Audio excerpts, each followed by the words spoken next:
All right. Hello, everyone. We're going to get started here. A little different video today. This is being pre-recorded. I'm out of the office on Friday, June 18th. So instead of doing a live stream, we're recording what would be covered in the content during the live video. Beforehand, we'll be posting this online. So unfortunately, if you do have questions while you're watching the video, just connect with us via social media. You won't be able to ask your questions live and have me answer them at the end of the video. But if you do have questions as we're going through, feel free to put those to us via social media, and we'll be trying to get back to you as quick as we can. So without further ado, my name is Nick Zupan. I'm the epidemiologist with the Rock County Public Health Department. And welcome to another segment of Numbers with Nick, where we're going to be talking about herd immunity today. So herd immunity is a concept that you probably heard about in the media. It's a pretty important topic as we move through the vaccination period of the pandemic and talking about kind of what we should expect moving forward as more and more people get vaccinated. So just some basic information about herd immunity. This is a concept where enough people in the community in Rock County, in Wisconsin, in the nation, have protection against contracting an infectious disease that we effectively eliminate or significantly reduce the spread of the disease. So this doesn't exactly mean that we're eradicating a disease, but that basically we're not giving it enough opportunities to spread from person to person for things like huge surges in case numbers to occur. So the important thing about the COVID-19 vaccine is that it provides protection for those individuals who are fully vaccinated and prevents kind of those routes from the disease spreading from person to person, where we could see a large impact on our Rock County population. So herd immunity is it's an important concept that we're trying to help make sense of and explain, and how it works in terms of the importance to fighting the pandemic. So I'm going to share some information and some data. We'll take a look at our vaccination rates locally and statewide and put that all into context for you. So in terms of herd immunity with respect to COVID-19, it's kind of tricky because we don't really know. This is a disease that's very new, relatively speaking, and so we don't fully understand kind of what it would take to achieve herd immunity. There's been a lot of research and some projections and estimates that have been done right now, and it's looking like about 70% of a specific population would need to be vaccinated fully for that location to achieve herd immunity. But what that really means has yet to be determined. We're starting to see some places in the country, cities like San Diego and San Francisco, have achieved kind of that 70% threshold, where 70% or more of their city's populations have been fully vaccinated. And so now it's a wait and see kind of situation to see how the disease transmission progresses in those communities. Some of the things that complicate herd immunity are the variant strains of the coronavirus.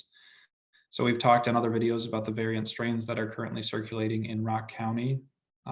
And these include, I'll list them off. You don't have to memorize these or be incredibly familiar with these, but the bottom line is that there are different strains of the virus that can still infect people who have previously been infected with COVID-19. So the variant strains that we have that we know to be circulating in Rock County are the B117 and then the B1351 variant. And I also believe the P1 variant has been documented in Wisconsin and Rock County. So basically what that means is if you've had COVID in the past, you're not necessarily protected from contracting one of these additional variants. So that's why it's really important when we talk about herd immunity. We're not talking really about people who have had the disease before, but people who are fully vaccinated, because the vaccine provides protection to vaccinated individuals from all of these variants. It's not just the vaccine covers one, but not the other. It's all the variants. I guess the vaccine protects against all the variants to a pretty good degree based on the research and findings that have shown the effectiveness of the vaccine so far. So when we're talking about herd immunity, it's really important that the concept of prior infection, there can be some protection imparted to the individual who has had COVID-19 in the past, but really we want to make sure people are fully vaccinated, and that's going to give us the most protection for our population. So when we talk about herd immunity and those kinds of concepts, if 70% of Rock County residents are fully vaccinated, we could be in a situation where we would start to see even lower transmission of COVID-19. And this is basically because there are so many people who are protected from contracting the illness and therefore spreading the illness that if I go to the grocery store, for example, it's just much less likely for me to come into contact with the coronavirus if I myself am unvaccinated. So there's still going to be cases when we have 70% of our population vaccinated, because we do have 30% who are not protected from the virus. But basically, the probability of the disease being able to spread from person to person, unvaccinated individuals, is much less likely. Now, we're not there yet, and I want to share some of the current data that we're seeing. So I'm going to pull up the state dashboard on vaccination trends for COVID-19. So you can see the URL at the top of the page here. If you want to go visit this website directly, you can explore the data that they have on the site. So when we look at the landing page for this vaccine information, it gives us the rate of residents in Wisconsin who have received at least one dose of the vaccine.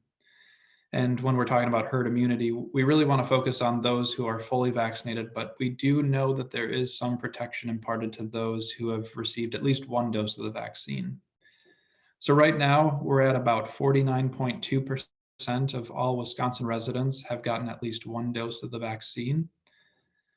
And when we look at those who are fully vaccinated across the state, we're just under 45%. So we do have quite a ways to go in terms of getting more individuals vaccinated. We need to see an increase of about 25% to get to that 70% threshold. And obviously, the vaccination rates, as you can see on the map here, they vary from county to county. So different counties have higher or lower vaccination rates, and that's indicated by the darker shades of green. So the darker green counties on the map have higher vaccination rates in terms of the total population being fully vaccinated, or the percent of the total population being vaccinated. And then when we look at Rock County, we click on that one, it will come up with our specific numbers. So we have 43% of our total population being fully vaccinated in this case. And at this point, currently, those who are younger than 12 are not eligible to receive the COVID-19 vaccine. So we won't, we still have a little bit of ways to go in terms of getting our full population vaccinated, because there is a group that's not currently eligible to receive the vaccine in our younger children. So all that means is that we're not to kind of that herd immunity threshold yet. And while we still may see, decreasing cases over the summer, it doesn't necessarily mean that we should let our guard down. We want to make sure that as many people are vaccinated and fully vaccinated as we can get in our community, because that's really ultimately going to be the best protection against the spread of the disease. What we can expect, hopefully, when we get to that 70% threshold, is that we would not see the kind of situation that we saw in October, November, and December of 2020, where we were seeing 170 new cases of COVID-19 in our community per day, and as many as 70 patients in the hospital getting treatment for COVID-19, as well as increasing death rates due to the virus. So the good news is that we do have a pretty substantial chunk of our population who has the full protection because they have been fully vaccinated. And like I said before, the vaccine is going to provide some protection against these variant strains that have been shown to be more infective and potentially more severe than the previous versions of COVID-19 that were circulating last year.